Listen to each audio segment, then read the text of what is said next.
watching KWQC TV, making a difference in the Quad Cities. Live from the Quad Cities, with Morgan Otier and Kyle Keel, this is Quad Cities Live. Say hello to summer with a family-friendly mini festival happening this Friday at Isabel Bloom, featuring food, live music, and plenty of activities. And Chalk Art Fest is back for its 8th year this weekend at Schwiebert Park in downtown Rock Island. We'll talk to one of the artists about what makes this event so special. And later, June is National Pollinator Month, so how can we landscape with pollinators in mind? Wallace's Garden Center is here with some advice. It is Tuesday, June 18th, and you are watching Quad Cities Live. Thank you so much for joining us. I'm Morgan Otier. Kyle Keel has the day off, but we've got meteorologist Kyle Dickens. He's got us covered when it comes to our weather, and it is a first alert day. Indeed. Because of that. That right there. I think nothing more to say, right? 90 feels like 96. Are you a fan of the heat? I do. I'm ready for it to feel like summer, but ask me again, you know, when we've had this for multiple days in a row, I might change my tune. You're good if you're in a pool and got a cool drink in your hand. But yes. Hey, it's a great day to do that. If you're going to be out maybe hitting the pool or hitting anything outside, great. It's one of those days where you want to be close to something cool like that. 90 degrees right now, a few clouds out there. We got that heat advisory that's in place until 8 p.m.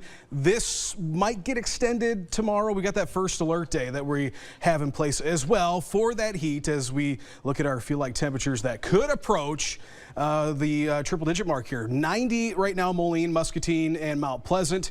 91 air temperature in Clinton, Rock Falls, and in Princeton. We factor in that humidity and look at that. 98 Muscatine. We're very close to that triple-digit mark in Clinton at 99, 93 in Galena. Here's what we're tracking. A few clouds today, hot of course. That's the big weather story. Tonight though, a few more clouds, and as we head into the overnight, we can maybe see a storm or two. The scattered storms, definitely a possibility tomorrow, and might even see one or two of those become strong, something that we're watching. As we wake up in the morning, we might see one or two storms moving in through the area around commute time, so we'll be watching for that. Then it comes as we get into the afternoon, we'll watch those a little bit more widespread chance for some scattered storms. We'll detail that and talk about how long this heat's going to be with us coming up in your first alert forecast. Kyle, thank you. Well, there's a new coffee shop open for business in Orion, Illinois. Joining us now is the owner of Cash Cow Coffee, Tori Werkheiser. Tori, welcome. Thanks for being here today. Hi. Yeah. Thank you for having me. Of course. Okay, so anybody that is familiar with Orion in that area, they're probably familiar with the building that you've opened your business in. Tell us a little bit about where you got started.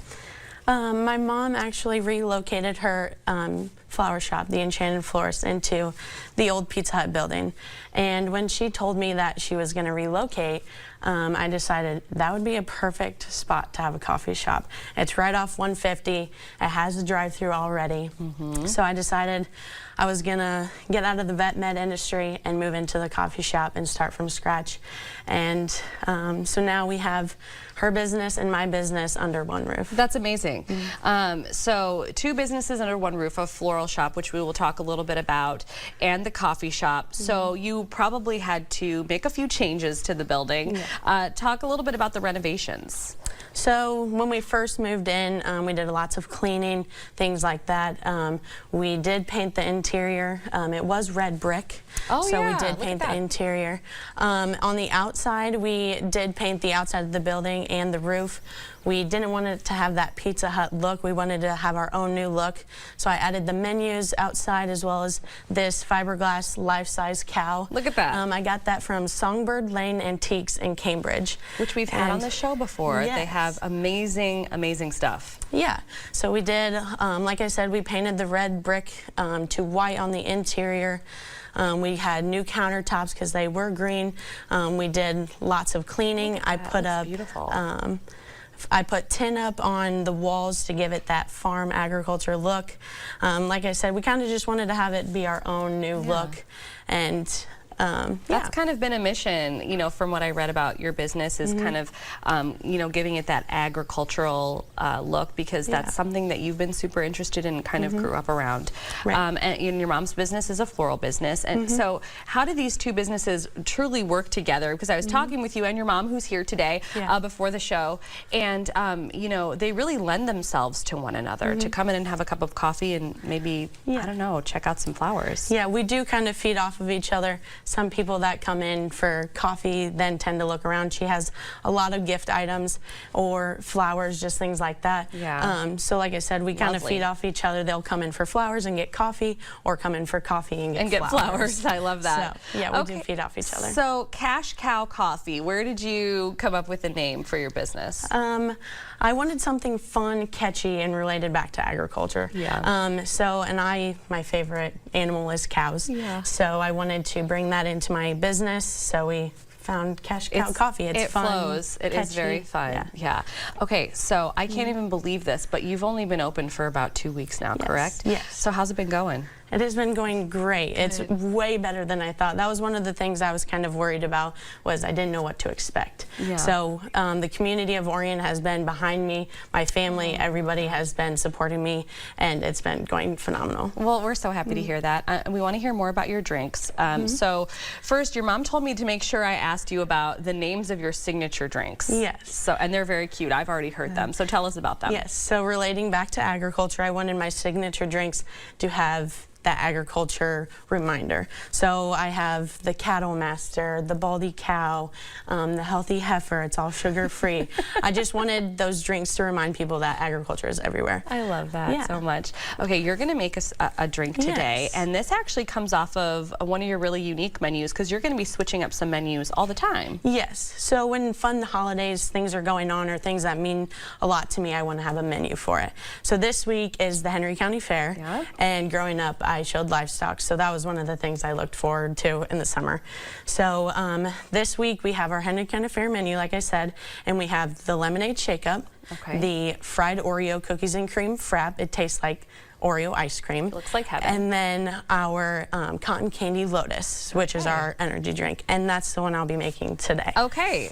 So let's go for it. Okay. This is the cotton candy one, right? Yes. So, like I said, we'll do it as an energy drink. Okay. Lotus is a new and upcoming thing. A lot of people aren't sure what it is. So Lotus is plant-based energy. Oh, okay. So that is where you get all your caffeine from. Okay. You get 80 milligrams of caffeine per serving. Okay. So I'll start with that. So we do 2 pumps of Lotus Energy, and then I have Super Cream here. Okay. Super Cream just makes the drinks not so carbonated. So with the cotton candy, gives it that enhanced flavor of cotton candy. Yeah.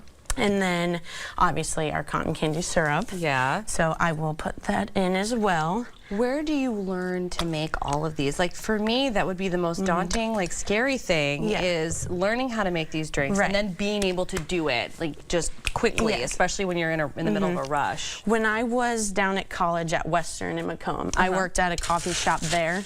Okay. And so you got your start kind of already. Yes, and so that's where I kind of learned everything. I worked part-time there, went to school, and then worked part-time at a vet clinic. Oh, wow. So working at that coffee shop was just fun. It was my getaway from school, and this is where I learned everything. So that was another reason why I wanted to start the coffee shop, because it didn't feel like work. It was fun. I looked forward to it every day. You have a background in it, absolutely. Yes. So it helped working at it at school.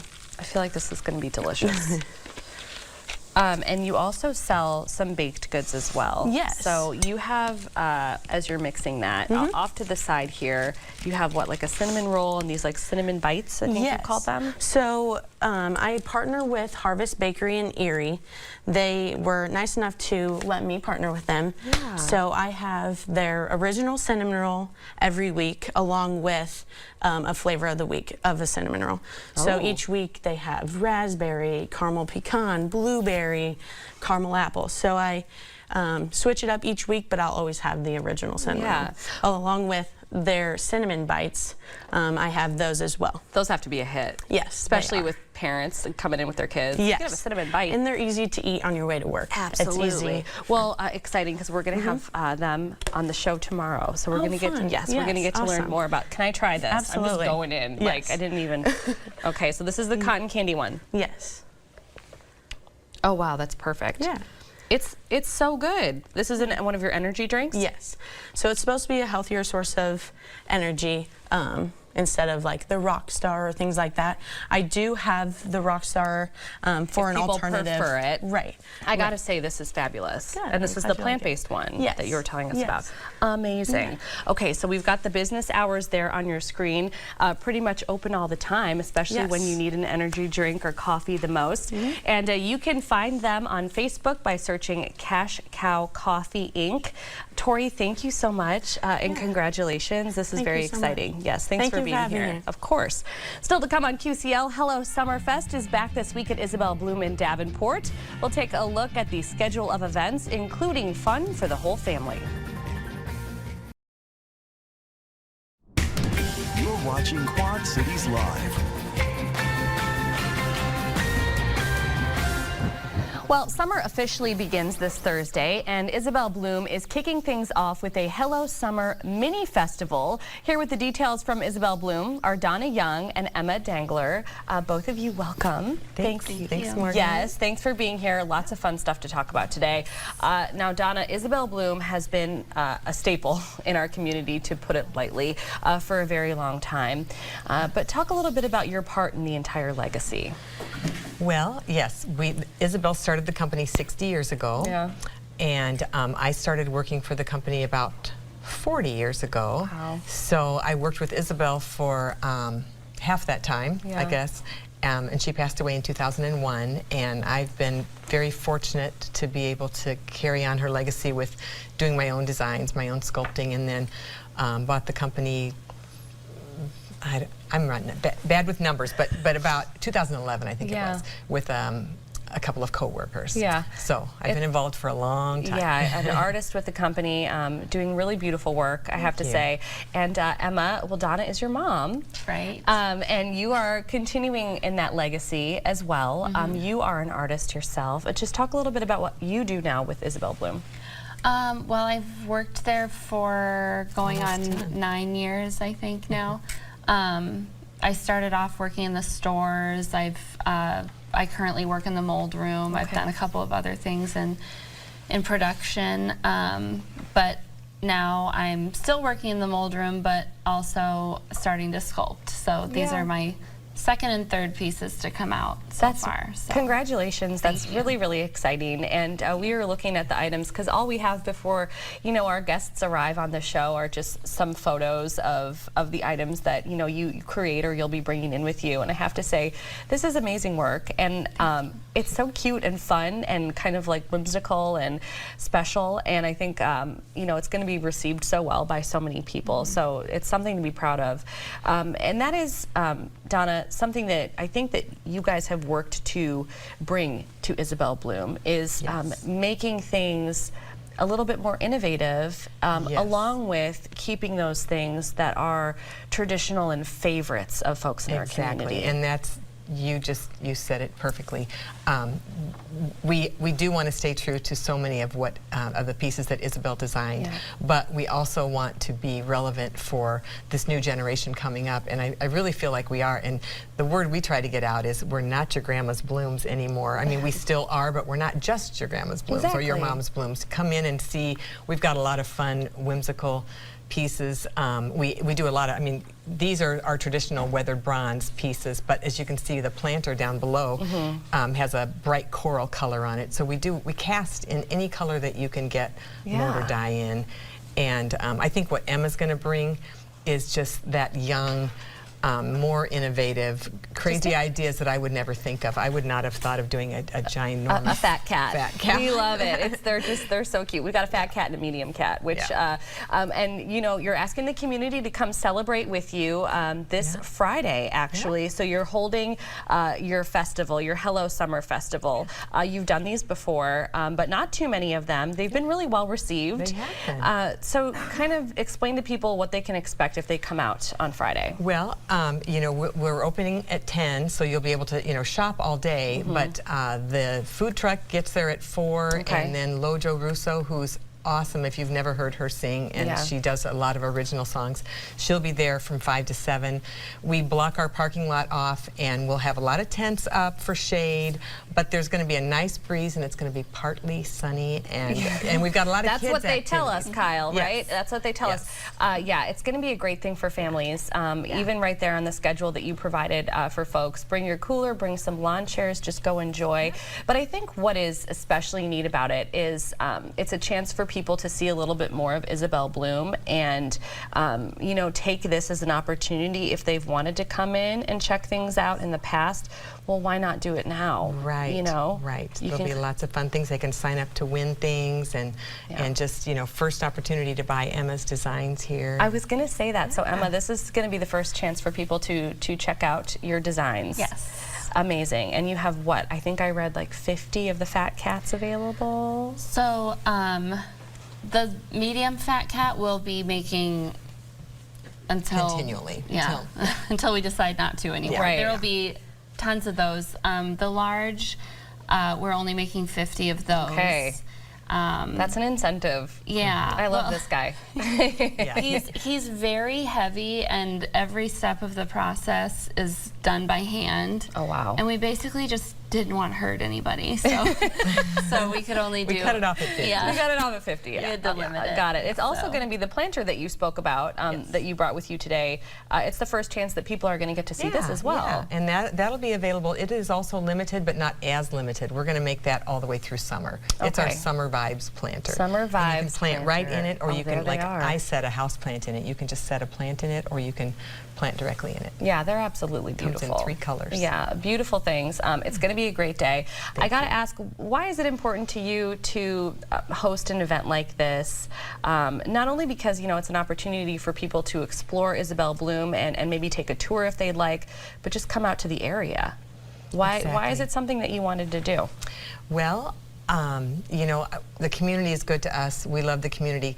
We're kind of in a, you know, we're not in the village anymore. We're not quite downtown. We're kind of right in the middle. We're kind of in no man's land. So I think the more people realize, you know, where we are, I guess that's one of the things, is just to let people know where we are, Yeah. and that, you know, there's a coffee shop close by and a yoga studio, and it's an area that I hope will continue to grow a little bit. I agree with you. I think it seems like such an up-and-coming area with the new loft, you know, the lofts that have been built there, the apartments, and, you know, the hair salon, as you mentioned, and yoga. It is a special space right between the village and downtown. So, yeah, I think a lot of people will enjoy that. Well, to learn more about the history of Isabel Bloom, to check out the sculptures, or even purchase one online, you can visit the website. That is ibloom.com. Donna and Emma, thank you for coming in today and chatting with us. Friday's going to be a great day. Yeah, come on down. Of course. Thank you. Well, from sculptures to chalk, after the break, we're celebrating a different kind of art with the annual Chalk Art Fest happening in downtown Rock Island. We're getting the details next. You're watching Quad Cities Live. Now in its 8th year, the Quad Cities Chalk Art Fest is coming up this weekend at Schwiebert Riverfront Park in downtown Rock Island. Ben Goujon is here from Quad City Arts, and Amanda Stout is an artist who really specializes in murals. Thanks for chatting with me today. Yeah, thanks for having us. This is a really amazing weekend. I can't believe it's been going on for 8 years. Yeah. That's incredible. It's this Saturday and Sunday, so it's a weekend event. Ben, describe it for us. What can we expect out there? Yeah, so it's it's, as you said, Saturday and Sunday. We've got about 90 artists and teams and over 140 individual artists that make those teams up. Competing, they're going to be creating works of chalk art on the cement at Schwiebert Park. The adults are making 8x10 pieces of art, 8x10 feet. Okay. And the kids are making 6x6 pieces, and they will create their art over the 2 days, and then we give away about $2,000 in prizes. Wow. And we've got bands and food trucks and a bounce house and the Kaleidoscope bus. and everything. Just all the things. It's a great weekend. It's so fun. And the artists that we have come out are really what make the event. Yeah. Because they just create these incredible pieces. Yeah. Out of nothing. Yeah, well, Amanda's one of them. Yes, she is. You've participated in Chalk Art Fest before. Kind of describe the process for us. You know, people that can only draw stick figures. What is it like for you, a professional artist, to go out there and get started? What's your process? I really focus on getting the background done, laying out. So there's chalk everywhere, and then I fill in the details and get all of the shading finite after that. So, but you have to be careful with chalk, especially it gets all over you, and so you have to be careful where you're sitting, make sure you're not doing a part of it that you are going to smudge if you're going to reach another part of it. So you have to actually plan out chalk, I would say, a little bit more so than painting or other 2D forms of art. Oh my gosh, and we're seeing some video of it right now. It's truly incredible what these artists are able to do. And we just actually had some of your art on the screen. Amanda, kind of describe your art for us, kind of what inspires you, what kind of art you like to create. I really like my artwork to be very child-friendly, family-friendly, very colorful and vibrant, things that all ages can enjoy. So I do a lot of animals, I do a lot of bright colors, I do a lot of swirls, and a lot of this artwork that you're seeing right now has fish in it. So I realize a lot of the animals I pick end up being fish because I'm able to incorporate the swirliness of water and those natural water waves that you see in nature, water, all of that. So And so much color, yeah, it's incredible.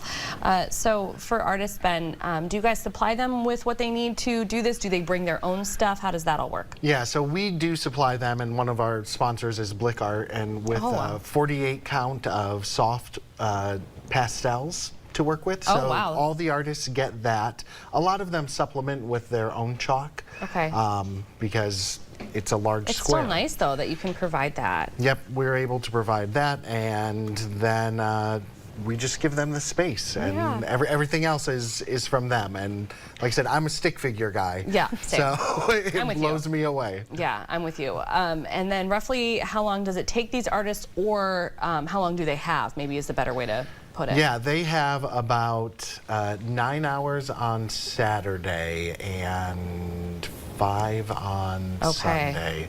So it's about 14, 15 hours to create these pieces. And one of the big things with chalk art or any outdoor thing is you're also battling the elements. Yes, I know. I was it's just not thinking, going to be it's not going to be cool this weekend. I didn't want to say it. I didn't want to be the jinx or anything like that, you know? Like Morgan said that, and now it's going to rain. I think if we speak it, it's going to... Okay, so we'll speak it out of existence. That's what right. we're going to do. Do you already know what you want to create? Are you participating this weekend? I am, yeah. So I have a couple designs in mind. I haven't finalized which one, but there will be animals in it. They will be animals. Okay, yeah, I wasn't going to ask you specifically, but I'm always curious about, if artists have something in mind that they're just like itching to create and put down on paper, sidewalk, whatever it might be. And there's going to be cash prizes, as you already mentioned. So there are a few different categories that people can win prizes for. Yeah, so there are first, second, third, and then honorable mentions, and then we also have a best reproductions of an existing work of art, and also a best 3D piece. And then we also have a community art piece, which is Care Bear themed this year, and it's 12 by 10, I think. And everyone can participate in that. Anyone can participate. It's so that's $5. You get your own chalk. That's my lane. Yeah. That's and you my can color part of it in. That's awesome. Okay, so a big community festival is happening this weekend, the Chalk Art Fest. It's at Schwiebert Riverfront Park there in downtown Rock Island. 10 a.m. both days is when it opens. The artists can get there a little bit early and get started. And then it goes until 7 on Saturday, 5 on Sunday. You'll want to be there at 4:30 though when they announce some of the awards. And if you want to learn more, visit quadcityarts.com and you'll see everything you need to know about Chalk Art Fest. It is a free event as well, correct? That's correct. You can just show up Anyone and can come. have a good time. All right, Ben and Amanda, thank you so much for being here today and good luck. I'm going to be looking out for whatever you create. Now I'm an Amanda fan. You're watching Quad Cities Live. It is Pollinator Week. It's National Pollinator Month, and we should care because pollinators are essential for the health of our planet, for the survival of many plants and animals, even humans. Kate Terrell from Wallace's Garden Center is back with us today. Kate, welcome back. Thanks for having us. Yeah. Thanks for getting us out of the greenhouse and into the studio. On this very, very warm day, as we've heard numerous times. Okay, so let's start with the basics. What are pollinators? What do we need to know about them, and why do they matter for people that might be unfamiliar? So pollinators, you know, for a long time we were kind of afraid of them. It's like, oh, I don't want bees near my house. And then as our, world has changed, we've realized that we need bees, the butterflies, dragonflies, the hoverflies, to pollinate not only the food that we eat, but fruits and vegetables, but they also just kind of keep our entire ecosystem going. Yeah. And so they're small, but they are numerous, and we need to help them out. We've destroyed a lot of their habitat, and not only with farming, which now we're getting a lot of changes in that again, where we're starting to replant our roadways and waterways, and then also a lot of people are changing their lawns back from just lawn to adding the flowers back in. Yeah. So no, that was going to be my next question. We can truly garden and landscape and keep pollinators in mind, and there are plenty of ways to do that. And you guys at Wallace's can help us with that if we have no idea what we're doing. For example, you brought so many beautiful things with you today, but these are flowers that are more for, you said, hummingbirds. Yep, over on your side, those are all really popular hummingbird plants. So hummingbirds are drawn to pinks and reds. They are also drawn to a lot of trumpet-shaped flowers. They have a very long tongue to extract nectar from flowers. So, and they actually have to feed about 3 times per hour. So they have a very, very, very high metabolism. You've seen them, how fast they move. So they need a constant source of nectar. So it's really important to have not only perennials that come back every year, but also annuals that provide flowers all season long. You know what's funny about that too? I think of, and maybe you can't, necessarily plant all of these flowers in your garden or wherever you live for whatever reason. People have those like hummingbird feeders, too, where they just come out and they kind of drink that sugary water. But if you incorporated some of these, you would get to enjoy the hummingbirds as well, and it would be just beneficial all around. It is, yeah. Hummingbird feeders are great too if you don't have room to plant a garden. But even if you live in an apartment with a balcony, you can put a window box or a flower pot with blooming flowers on it, and you will see hummingbirds. So they, especially once they find you, they come back. They have memory as they migrate through, or if they live in the area over the summer, they will come back. It's like they find their favorite restaurant and they'll go they to just Morgan's keep coming back for dinner. So on this side of the table today, so what are these flowers more beneficial for? I see some butterflies in there. So these are our butterfly flowers. Butterflies like the flowers on the other side too, but butterflies tend to go towards flowers that have kind of these little landing pads where they have these groups of flowers that are kind of a flat cluster where they can land and kind of stand there and drink. And all of these flowers are great for the bees. So if you are trying to encourage bees and honeybees as your pollinators, they are all going to go to these as well. With butterflies, it's important to also not only think of the butterfly itself, but what comes before the butterfly, which is the caterpillar. So we did bring some milkweed plants, and we'll have them on special all week, and the milkweeds are really important. This particular one is where the monarch lays her eggs, and it's the only plant where she will lay her eggs. Really? So if you want monarchs, got to find some room for some milkweed. And they're going to have a special on that. That's good to know. Yes. So we want to talk a little bit more about Wallace's commitment to the health of pollinators, and you have a beehives partnership. Tell us about that. Yeah, well, we have an apple orchard on the property in Bettendorf. We have over 650 apple trees, and the best way to pollinate apple trees is with bees. So we do have beehives on the property. We have a couple kind of hobbyist beekeepers on staff, and then we have a professional beekeeper that helps us treat our hives before the winter and keep things going. And we recently had our hive did so well over the winter that it kind of got too big for its britches and split in two, so they just set up another hive box for them. That's awesome. Gone are the days when we're just allowed to swat at all of the bees, right? We got to realize how important they are. So, you also operate a pollinator garden and butterfly enclosure. So I'm assuming that it's going to be a lot of the plants and flowers that you brought today. Yes, we planted them into the ground. We had one for a few years, and this year we kind of renovated it, took everything out, and then replanted with new stuff. And then one of our awesome employees built a butterfly hutch. So when we start to find caterpillars, we can put them in there with some of the stuff that they need to eat, so we can watch them go through that metamorphosis process of going from caterpillar to chrysalis to butterfly. And the public can see that as well? Yes, it's out in our nursery lot, right by the big gazebo out there, and that's our pollinator center. There's a lot of information in there, and a movie. Awesome. There's a little movie you can watch on monarch butterflies in the pollinator center. So is that we're seeing the educational gazebo? Yes, that's it. And our staff worked really hard on this all winter and into spring, and just lots of great information about what to do in your own yard to help the pollinators. And there it is on your screen for anyone who's watching right now or just listening. You can see on the screen some of the things that you can learn or family members can learn just by checking out the gazebo, the educational gazebo at Wallace's, which I think is great. I mean, everything that you guys do, I think every time you come on the show, I learn about something that you provide and a service that you do for the community, and it's fabulous. Wallace's Garden Center is located on Devil's Glen Road in Bettendorf. They've just got a huge building there. The address and the phone number are there on your screen. You can always find Wallace's on Facebook by heading to Wallace's Garden Center, and they also have the website of the same name, wallacesgardencenter.com.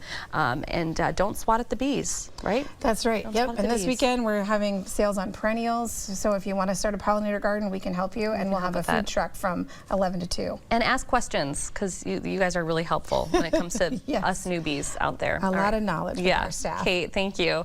Well, up next on QCL, a classic thriller takes the stage at Playcrafters Barn Theater in Moline. We'll take a closer look at Bad Seed after the break. You're watching Quad Cities Live. Performances of a classic thriller called Bad Seed are underway now at Playcrafters Barn Theater in Moline. And here to tell us more about the show are Betsy Bergthold and Stephanie Moeller. Ladies, welcome. Thank you for being here. Thank you for having us. Absolutely. I can't wait to hear about the show. I've read a little bit about it, but I haven't personally read the novel before or seen a movie or seen a play. So it sounds great. Stephanie, tell us a little bit about the story behind Bad Seed. What's the plot? It's about this mother and daughter. The mother is kind of seeing in the daughter some questionable behavior, very suspicious. And she starts questioning some mysterious deaths that happen when Rhoda, the daughter, is around, and starts wondering if they could be related. Okay, so it's like the start of any good thriller, right? That sweet, charming little kid. Are they really so sweet and charming? And that's you. You play Rhoda, and I can't believe it because you're the sweetest thing I've met in weeks. So what's your character like? What's it like to play Rhoda? Well, it's been fun working with all the grown-ups. Yeah, you get to learn some fun things from them, and they're all great actors. What do you like so much about acting, especially playing a character that's probably so different from how you are in real life?